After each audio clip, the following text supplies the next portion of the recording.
Thank you. Again, apologies for everyone for some technical issues, which shows us that we are all longing for normal human interaction with other human beings. Zoom has its failure. Noam, it's wonderful to see you again and to talk to you. And thank you again for taking the time. I know how busy you are, and we really, really appreciate it. And thank you, the team that was helping preparing this meeting and making it possible.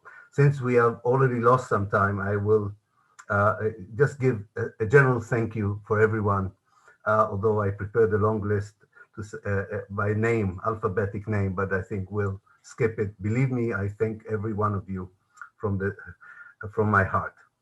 Okay, no, so we can start. In 1967, you wrote an article on the responsibility of the intellectual, a piece of work that really influenced my life. Not immediately. I was 12 years old when the article appeared, so it happened a bit later. In 2019, a conference in UCL in London, wishing to discuss this article about the responsibility of the intellectual, was censored, which shows that your article is still regarded as dangerous and subversive to the powers that be. It is indeed one of the many topics you were engaged with over the years, the responsibility of intellectuals. This continued censorship on your article, more than 50 years later, 53 years later, in fact, raises the question whether much has changed since. Is it possible that the new generation of intellectuals, of scholars maturing into the 21st century still shun that responsibility? And if I may add to this before you respond, Noam, and in this concern, to look beyond Britain to the USA and ask you whether anything has changed in your view in that part of the world, given the bleak view you used to have at the time and after 67 on the complicity of American intellectuals in the criminal American policies dating back to Southeast Asia in the early 1960s up to the present American involvement in the continued oppression of the Palestinians today. Has anything changed in Americans' intellectual sense of responsibility or even in their readiness to assume accountability for what is done overseas in their name, quite often with their intellectual support, and as citizens of America, also with their money in a way as taxpayers? Are we in a better position today when it comes to the courage and commitment of intellectuals? Well, let me start by just making a comment which few people know about the article you referred to, 1967. Actually, it appeared in 1966 in a place which would surprise you, the Journal of the Hillel Foundation at Harvard University. And that's a very significant fact. In 1966, I was giving a talk to the Hillel Foundation. They published it in their journal, Mosaic. Since 1967, that would have been impossible. And that explains some of the ways that things changed. In 1966, it was still possible to talk about Israel-Palestine in the United States. From 1967, it became virtually impossible. Anyone who tried to mention it was a pariah.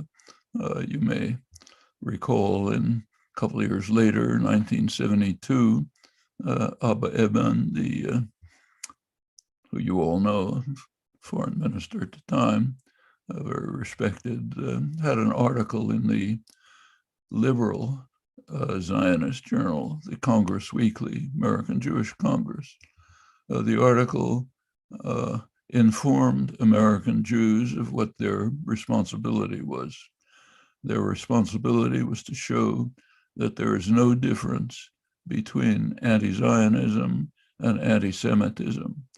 And anti-Zionism meant criticism of his government, the labor government in Israel. And he gave two examples to show how dangerous this anti-Zionism was. He was talking about what he called Jewish self-hatred. And he gave two examples of Jewish self-hatred. I was one, Izzy Stone, I.F. Stone was the other, dedicated Zionist, but critical of the government of Israel's policies. So he says, on the one hand, there are non-Jews who are anti-Semites. On the other hand, there are Jews who are consumed with a neurotic Jewish self-hatred. So that covers the spectrum.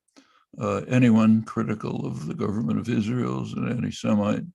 It's your duty to show it, Jewish community. You have recently heard that in England very prominently, same message, the way of destroying Jeremy Corbyn and a progressive Labour Party by showing that anyone critical of Israel is an anti-Semite. They don't put it in those words, but it's what it amounts to. Well, how much have things changed? Somewhat. So, for example, until a kind of a bellwether of American intellectual opinion is the New York Review of Books. It's the major journal of sort of left liberal American intellectuals. Up until maybe 2 or 3 years ago, this regime held. It was impossible to discuss the issue. I used to write for the New York Review regularly, but not after I became involved publicly in Israel-Palestine issues. After that, anathema, couldn't possibly. It has changed in the last year or two, strikingly. So if you read the journal now, you can read highly critical articles of Israeli policy, typically by Israeli writers. That makes it sort of tolerable. Strong article by Nathan Thrall, very, very strong article, appeared in a recent issue. All of this reflects changes in public opinion in the United States. And those ultimately reflect themselves in intellectual opinion and maybe someday in policy. That's a matter of some significance. But as Israeli policies became more and more brutal, reactionary, intolerable, what happened is that general liberal opinion, people who identify themselves as liberal Democrats, has shifted away from the almost Stalinist style support for Israel that used to exist, just reflexive, couldn't say a word. It's shifted to actually by now more support for Palestinian rights than for Israel. And it's showing up in the intellectual journals. It's showing up, not yet, but it may show up in policy. So support for Israel now in the United States used to be, Israel used to be the liberal darling. Couldn't say a word about it. It wasn't just not being able to write. Meetings were broken up. I had to have police protection if I tried to talk about the topic, even in my own university. That's all changed. Now it's quite possible in these circles to be very critical of Israel. Support for Israel has shifted to the evangelical community, which is a huge community in the United States, and to ultra-right nationalists, military and security committed, and so on and so forth. Now that does leave opportunities also for change in the policies. We haven't seen it yet, but this has a way of affecting things. So I think with regard to intellectuals, yes, there has been a change largely caused by Israel's violence and brutality. I give talks on this constantly, and you could see exactly when it turned. So Cast Lead, for example, the 2006 Israeli invasion of Lebanon had a big effect. Before that, I was still getting police protection. After that, I was getting big crowds, same talks. Changed quite a lot. And the more Israel moves to the right, the more brutal and harsh its policies get, the harder they are to suppress, the more you're seeing changes in attitudes, also among intellectuals. And to a limited extent in the press, not very much, but some. Well, that's the way things change. That's how what's happened. Activism on the ground has a way of shifting attitudes, shifting what's sometimes called the Overton window, the range of things that you're permitted to talk about within the mainstream framework, where you can push a little at the edges. And this could, sooner or later, have an effect on policy if the proper activities are undertaken. So I think it's a very significant issue, not much discussed, but very worth looking at quite closely. Actually, my friend Norman Finkelstein has a book about this, came out a couple of years ago.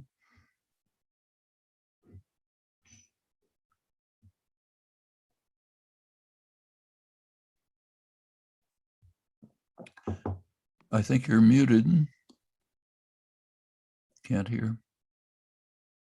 Yeah, now you can hear me. Sorry. Yes, say that in many ways I would share your optimism. Although in this country, in the United Kingdom, of course, and maybe because it's much more prevalent now to speak openly about Palestine, there are countermeasures taken by people from above and by local lobbies. So the Prevent program, which you are familiar with, I'm sure, is also targeting any events that deal with criticism on Israel. Recently, we have been exposed to a different kind of assault of freedom of speech when it comes to Israel and Palestine through the new definitions of the Holocaust denial, where criticism of Israel is equated with anti-Semitism, and denial of the Holocaust. Just recently, the Secretary of State for Higher Education considered withdrawing funding for universities if the definition of the International Holocaust Remember Alliance for Holocaust denial would not be endorsed, a definition that, as I mentioned before, really equates criticism on Israel with Holocaust denial. So maybe this is a measure of success, the fact that there are also still, at least in the UK, some assaults on this question. But if I may sort of take it to a different angle of this debate, because we are in a better position now to talk in the academia about Israel and Palestine, and probably, as you say, there's some influence on the media, but I'll come back to the media later on. There is a different angle to this question when we are struggling with policies such as Prevent in the UK, or the definitions of the IHRA, the International Holocaust Remember Alliance, that tries to stifle discussion on Palestine. Our students in a recent debate on the IHRA issue, which we had in the Institute, raised concern that echoed concern that I know you had at the time on the boycott, divestment, and sanction movement, the BDS movement, and you raised it among other places in our joint book on Palestine. On the one hand, there is a wish to continue and struggle in this country, also I suppose in the United States, against any attempt to silence criticism of Israel that is done usually by weaponizing anti-Semitism as a principal tool of intimidation. On the other hand, there is a worry that freedom of speech, rather than the plight of the Palestinians, becomes the main focus of the solidarity movement. How can we balance both legitimate concern, indeed without forgetting the primary motivation for solidarity, because quite a lot of people sort of feel that one stress comes at the expense of the other. And I know that this is some of the criticism that you had at the time, or worries rather. It was not criticism, I think it was more concern, where focus on freedom of speech rather than the topic that the freedom of speech is supposed to serve would kind of divert the attention from the real issues at hand. Well, it's a constant. I think the increase in the intensity of efforts to silence discussion on this topic recently in the United Kingdom, I think that's a sign of the increased desperation of supporters of Israeli policy as they see the control of opinion slipping out of their hands. They're resorting to harsher and more desperate measures to try to block any discussion, any condemnation. So in a way, it's sort of a good sign to see the attempts to extremism of the attempts to silence discussion means situations getting out of their control. It used to be much easier in England.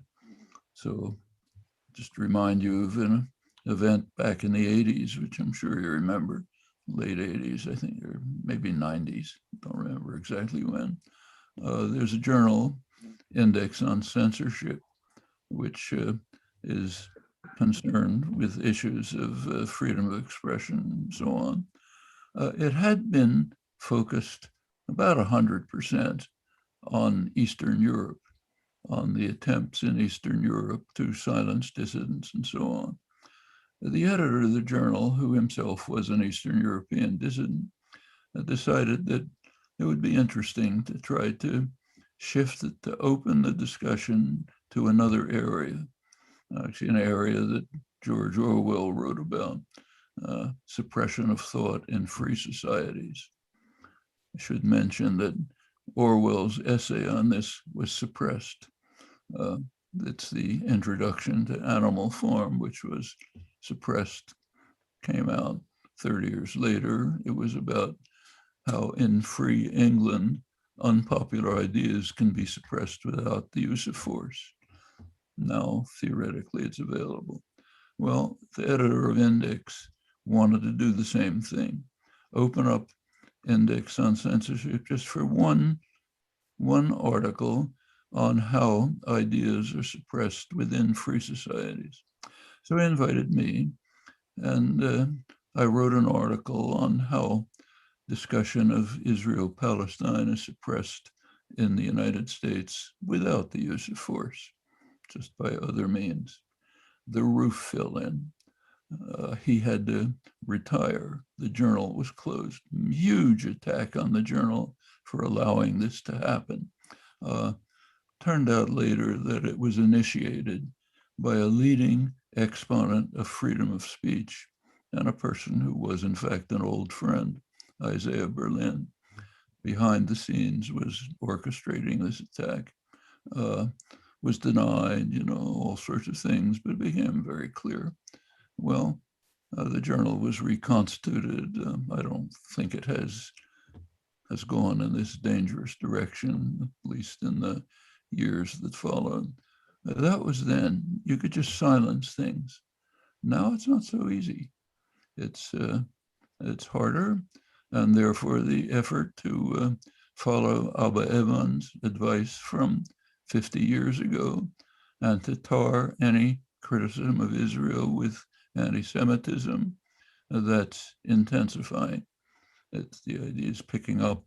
You've seen a lot of it in England. I don't have to report it. But I think it's all a reflection of the fact that indeed Israeli policies are becoming increasingly difficult to defend. And it's necessary to resort to means of suppression of opinion, if possible, shifting the topic to anti-Semitism, to something else, in order to marginalize it. I should say that segments of the left very mistakenly are joining in on this, not on this issue, but on other things. What's called cancel culture is an effort by students, some others, to try to prevent the kind of talk that they don't want to hear.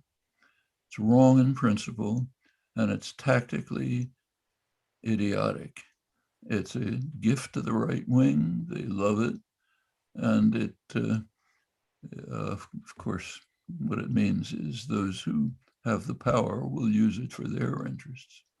So yes, all these problems arise all the time. And what you have to do is keep your eyes on the main issues. The main problem is not academic freedom in Britain and the United States. It's the plight of the Palestinians. Anything that diverts attention to that, from that, and from what's going on and what we can do about it, anything that diverts attention from that is completely wrong. We have to focus on that and what can be done. And there is, in fact, a lot that can be done, including things that are not discussed, possibly because they're so important. When something is not discussed and is very topical, you should be concerned. So there is something that on the surface doesn't seem to be related to Israel-Palestine, but in fact is very closely related, and that's Iran.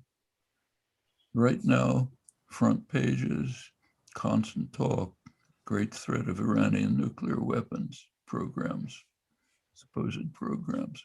Got to do something about it. Big negotiations in Vienna.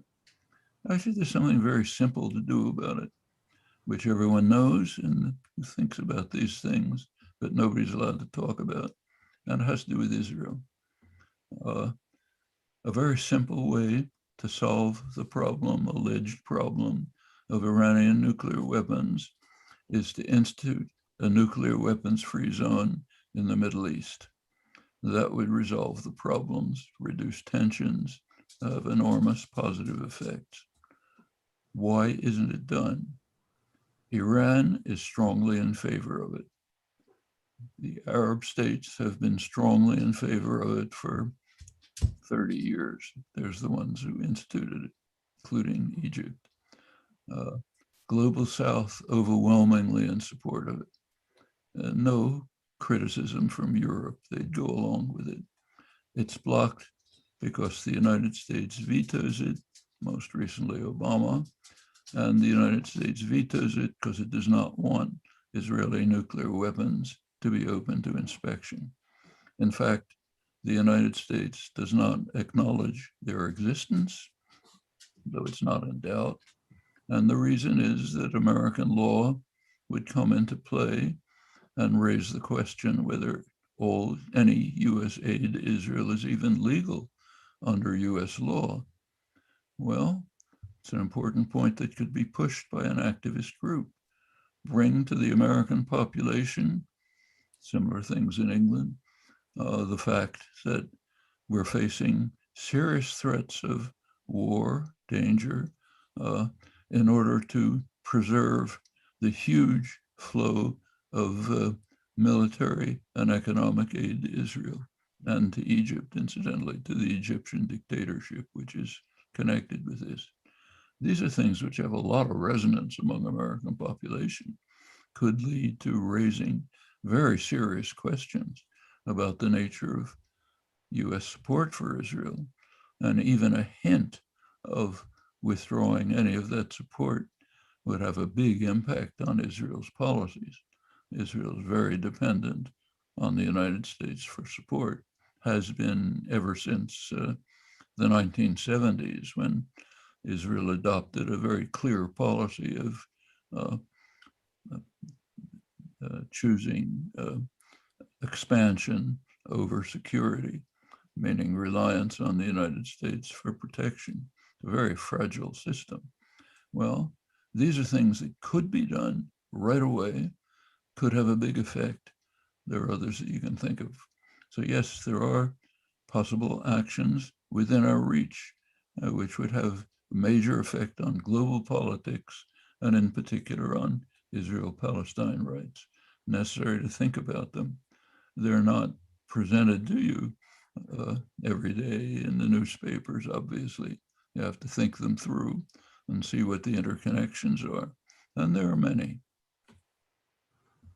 Yes, I think I totally agree. I think, but part of the reason, I think, although I am as optimistic as you are about changes in the media, reading even the more respectable American media outlets, and also in Britain, and being also a fellow in an Institute for Arab and Islamic Studies with colleagues who are experts on the history and present realities in the Arab world and in the Muslim world, there still is a sense that even the best of the media provides a very superficial, sometimes even I would say malicious, framing of the Arab world. For instance, this idea that sectarianism has been there in time immemorial in the Arab world, and therefore there's no hope for any reasonable, rational solution, or that religion in the Middle East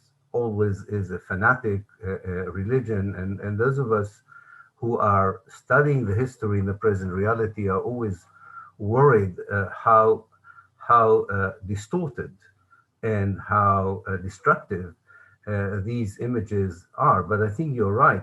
Today, there are, first of all, alternative media outlets that emerge in this age of internet that allow people a different access to information and analysis.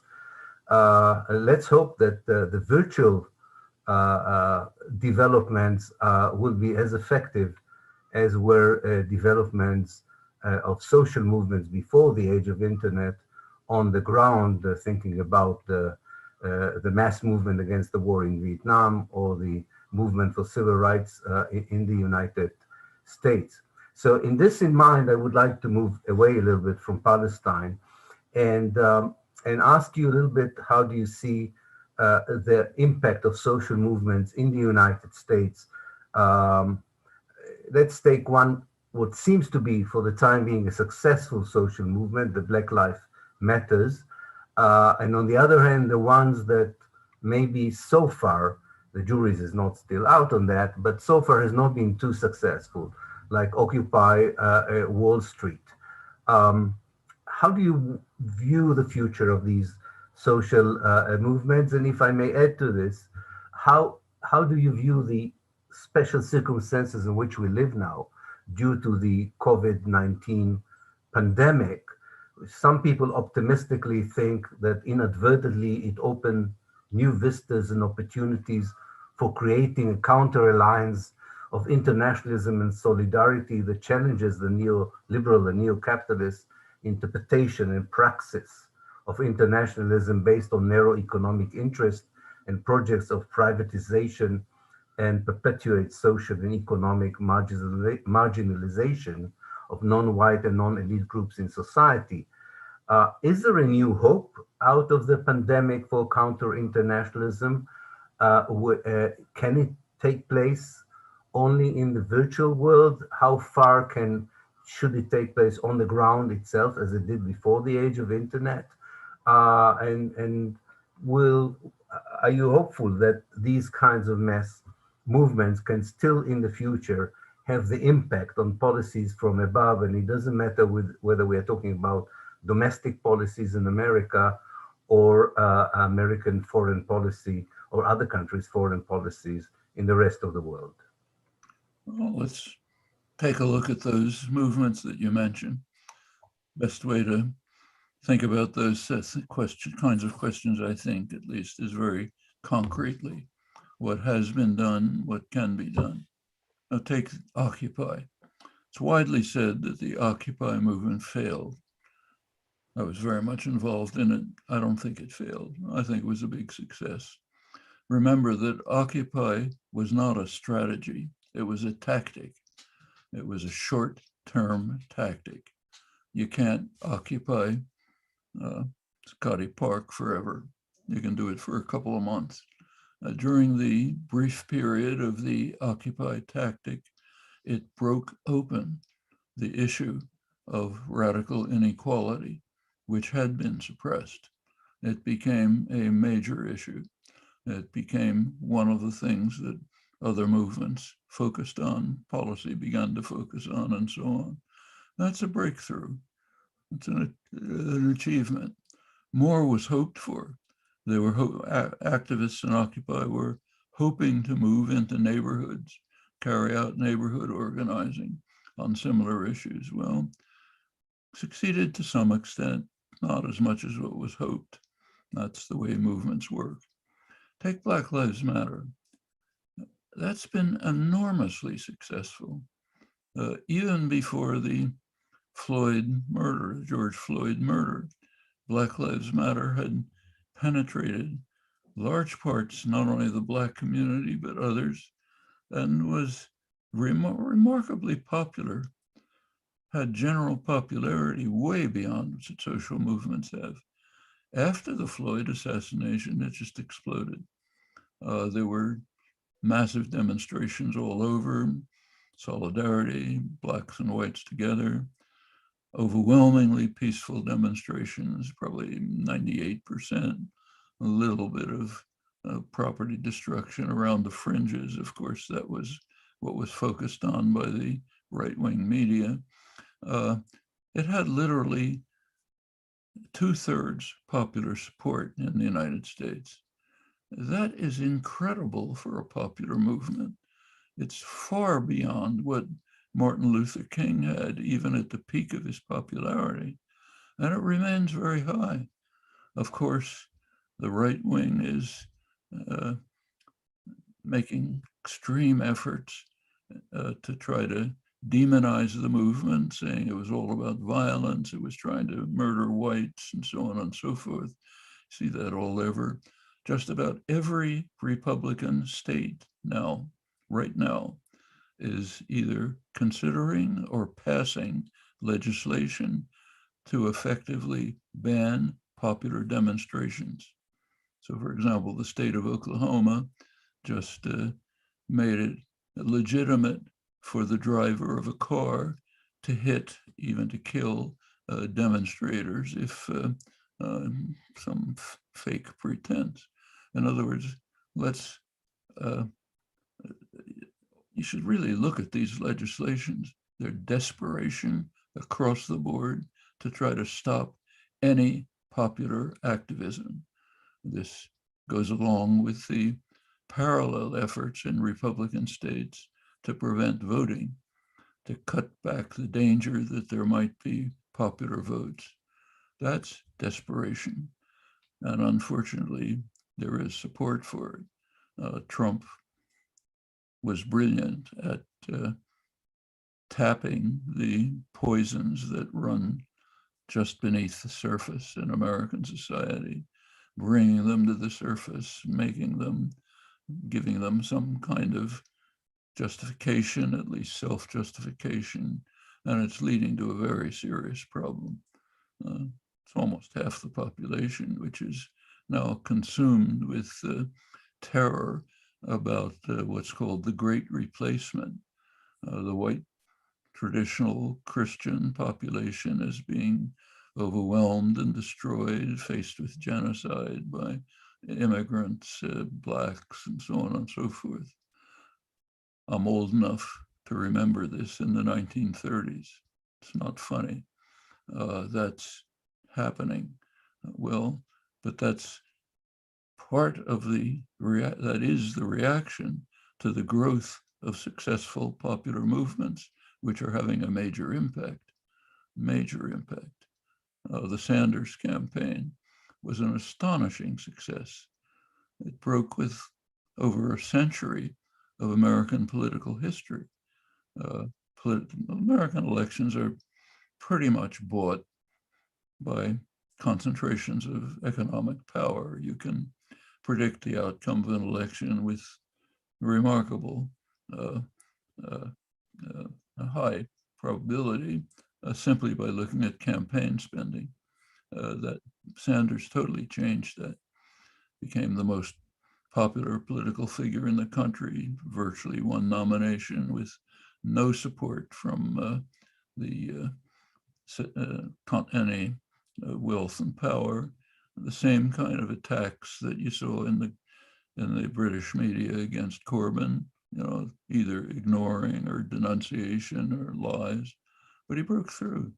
Now the head of one of the most important committees in the Senate, the Budget Committee, with major influence. Others came in on the Sanders wave. The movements are increasing. All of this can continue to happen. Now, what about the effect of the pandemic? It's very interesting to look at it closely. It tells you a lot about our culture and our level of civilization. The question is, the COVID epidemic, of course, is international, like global warming, like other major crises. There's no boundaries. They're everywhere. It's obvious in the case of COVID. And it's very striking to see what's happening. It's understood across the board by everyone that unless vaccines go quickly to the poor areas, to Africa, to Asia, to those regions, unless that happens, the virus is going to mutate. It's already mutating. It's going to lead to new variants. Some of them may be extremely lethal, like Ebola. Some may be uncontrollable. It'll come back and hit the rich. It'll devastate them. That's known. So what are the rich countries doing about it? Preventing vaccines from going to the poor areas. Take a look through the array of rich countries. They're monopolizing vaccines even well beyond what they can use, just storing them up just in case, not distributing them to the poor countries, even though the leadership knows very well that it's a suicidal course. It's more important, if you're the leader of a rich country, to guarantee the profits of big pharmaceutical corporations, their what are called intellectual property rights, than to save yourself from destruction, let alone the ethical issue of how many Africans and Asians you're going to kill. It's amazing to watch. Tells you something about the level of civilization in the highest circles, okay? The details are even more astonishing. So actually there are a few countries who are internationalist, one in particular, Cuba. It's the one genuinely internationalist country in the world. Sends out doctors all over, sends out, like when at the beginning of the, a year ago, beginning of the pandemic in Europe, you'll recall, there was a real outbreak in northern Italy, very serious outbreak. Northern Italy happens to be very close to two rich countries, which are in the same union, technically, European Union that Italy is, Germany and Austria. They, at that point, had the pandemic pretty well under control, very rich countries, lots of resources. Did they send any help to Northern Italy? Go take a look. No, they're not interested. Somebody did. Cuba. Cuba was willing to send lots of doctors to Northern Italy to help out during the pandemic. Right now, a couple of weeks ago, the U.S. Department of Health and Human Services deals with all these issues, issued its 2020 report, the last report under the Trump administration, full of self-congratulation, of course. If you read it closely, there's a very interesting paragraph buried inside it. It said how the United States is reacting to the COVID epidemic in South America, which is very severe. In Panama, severe COVID epidemic, they congratulate themselves on having pressured the government of Panama to refuse to remove from the country the Cuban doctors who had come to assist, because we have to stop Cuba's malign influence in the Western Hemisphere. Brazil is a total disaster area. You can read that in the headlines. They don't have vaccines. The United States, they praise themselves for having convinced the government of Brazil not to accept Russian vaccines that were offered, which are exactly the same as Western vaccines. But we have to stop that malign influence. And that's happening worldwide. There are pressures for a people's vaccine, which will break the monopolies. A lot of the pressures coming from countries like Cuba, China. They claim they'll provide free vaccines. Whether they'll do it or not, I don't know. The rich and powerful are refusing. The United States has an excess of vaccines that it can't use. The reason is there has yet been no authorization for the use of the Oxford AstraZeneca vaccine. So it's all piling up in warehouses. Well, President Biden graciously decided to release some of it to other countries. Which ones? Canada, which is the world champion in storing vaccines that it can't use, just has them piled up way beyond it can use. So let's give it to Canada. How about Asia, Africa, please?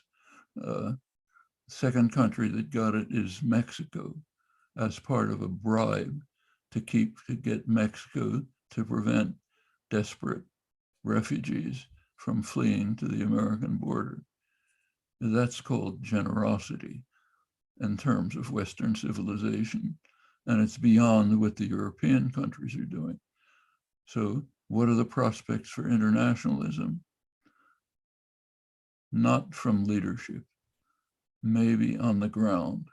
There can be popular movements moving towards genuine internationalism on all fronts, whether it's Palestinian rights, Abraham Accords, which somebody mentioned, saving ourselves from destruction from the next pandemic, overcoming the desperate crisis of environmental destruction, can be done. It's not going to come from leadership. Can come from popular activist pressures, the way everything's happened in the past. So I think that's what we have to look at. No, my last question, because I know there are many people who want to ask you, and I will let them ask. And this actually ties in with your final remark on where should we hope for a change, not coming from the elite, but rather from social movements who share international solidarity, share international agendas that eventually can influence, of course, local struggles like the one in Palestine for freedom and liberation. This really is kind of a question for our student community, either those who work on decolonization or those who work on Palestine or people who work on other parts of the world. I think that many of them would ask themselves about the utility of believing that one can change politics from above in their own personal careers, or changing politics from within rather than from above? Or should they hope and maybe even cherish the prospect of being part of grassroots movements of revolution, involved in radical action from below, so to speak, and by that contribute to a more just society? Can, for instance, what you termed many years ago as a corporatocracy be at all reformed from within, or can it only be challenged from the outside? This is a question of a career pattern for our graduates whose healthy instincts against injustice hopefully will stay with them as long as possible. But I think they would be very happy to hear your general view on it when they, especially for our younger members of the community, when they leave university and decide what should be their role and place in the world? And this would be my last question before we open it up to the audience. Well, the official line, which of course one should always view with considerable skepticism, is that changes come from leadership. Enlightened leadership views the situation realistically. The intelligent men of the community, men, of course, think things through and decide what's right, and then they make decisions to the benefit of all. And that's what you learn in school. That's what you read in the newspapers and so on. There's an element of truth to it. When legislation is passed, it's passed in Congress or Parliament. When decisions are made in corporate boardrooms, they're made in corporate boardrooms. But why are they made? Why some decisions and not others? Here we go back to the popular forces that are changing the circumstances, the conditions under which decisions are made. So if you leave it to corporate boardrooms, they'll use fossil fuels to the maximum. Doesn't matter if it destroys the world. Who cares? We'll make more profit tomorrow. It's the nature of the institution. You go to the top banks, they'll invest in fossil fuels because they can make money that way. Okay.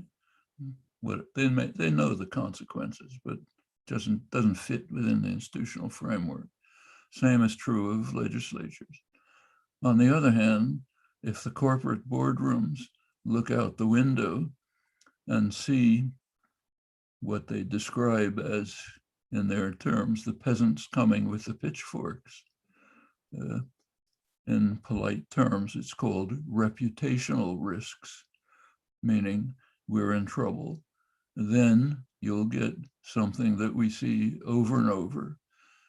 Groups of leading CEOs, major business groups saying, addressing the public and saying, yes, we realize we've made mistakes, but now we're going to overcome them. We're going to become what used to be called soulful corporations who are going to work for the benefit of the common good. So trust us and go home.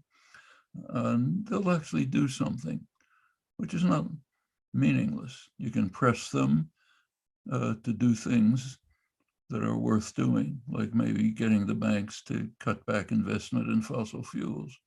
On the other hand, if you look closely when, say, ExxonMobil says, okay, we realize we did something wrong, we have to work on renewable energy, and take a look at the details. They're putting money into sustainable energy. How? Carbon capture. That is, technologies which will allow them to continue to use fossil fuels to the maximum, because maybe somehow somebody will figure out a way to get the poison out of the air after we put it in. Those are the things you'd be looking for. Same in the political system. There are people in the political system who genuinely want significant change. In the United States, we just saw it 2 days ago. Alexandria Ocasio-Cortez, one of the young representatives, came in on the Sanders wave. She and Ed Markey, senior senator from Massachusetts, has been interested in the environment all his career. The two of them just instituted legislation on a Green New Deal, which is exactly what has to be done. Detailed, feasible, worked out as to how it would work, better life, better jobs, overcome the climate crisis. Okay, it's now on the legislative agenda.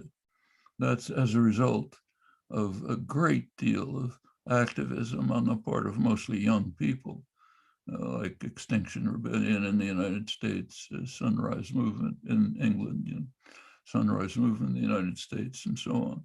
That's how things change, okay? So yes, decisions are made in the Senate, in Parliament, in the corporate boardrooms, but under circumstances and conditions which are established to a significant extent by popular action and activism and demands. There's that interaction is there. It's always been there, will continue to be. So it's not one or the other, but both. Yes, and I'm thinking about Betty McCollum, I think, who initiated legislation about abuse of children's rights in the occupied territories as part of a new condition for American support and so on. So definitely there is a positive energy also for some of the younger generation in the House of Representatives. Thank you very much, Noam, for this part. I can already